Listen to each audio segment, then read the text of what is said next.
சுந்தரர் பற்றி பார்க்க போகிறோம். இயற்பெயர் நம்பி ஆரூரார். பெற்றோர் சடையனார் இசைஞானியார். ஊர் திருமுனைப்பாடி. நாடு திருநாவலூர். மனைவி பரவையர் சங்கிலியார். ஆழ்ந்த காலம் 18 ஆண்டு.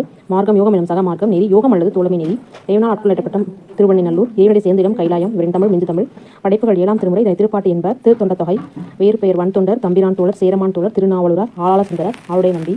நிகழ்த்திய அற்புதங்கள் 12,000 பொன்னை மணிமுத்தாரில் போற்று கமலாயத்தில் எடுத்தார்.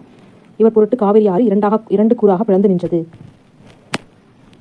செங்கல்லை தங்கக்கல்லாக மாற்றினார். வாழ்நாள் முழுவதும் மனக்குளத்துடன் வாழ்ந்தவர். பறவையர் மீது காதல் கொண்ட காதலுக்கு சிவபெருமான் உதவி புரிந்தார். இரு கண்ணையும் இழந்தவரை காஞ்சியில் ஒரு கண்ணையும் திருவாரூரில் ஒரு கண்ணையும் பெற வைத்தார். முதலை உண்ட பாலகனை உயிரோடு மீட்டார். இவரின் திருமணத்துக்கு இறைவனை நேரில் வந்து அடிமை ஓலை காட்டி சுந்தரர் தனது அடிமை என நிறுவினார். தன்னை அடிமை என்று கூறிய இறைவனை பித்தா என கூறினார். இறைவன் சுந்தரை ஆட்கொண்ட பின் பித்தா பிரைசூடி என்ற பாடலை பாடினார். சேரமான் பெருமாள் நாயனாரோடு வெள்ளை யானை மீது அமர்ந்து கையிலை சென்றார். இவரை திருமுனைப்பாடி நாட்டை ஆண்ட நரசிங்க முனையார் என்ற மன்னனால் தத்தெடுத்து வளர்க்கப்பட்டவர். 38,000 பதிகள் பாடியதாக கூறப்படுகிறது. ஆனால் கிடைத்தவை 100 மட்டுமே.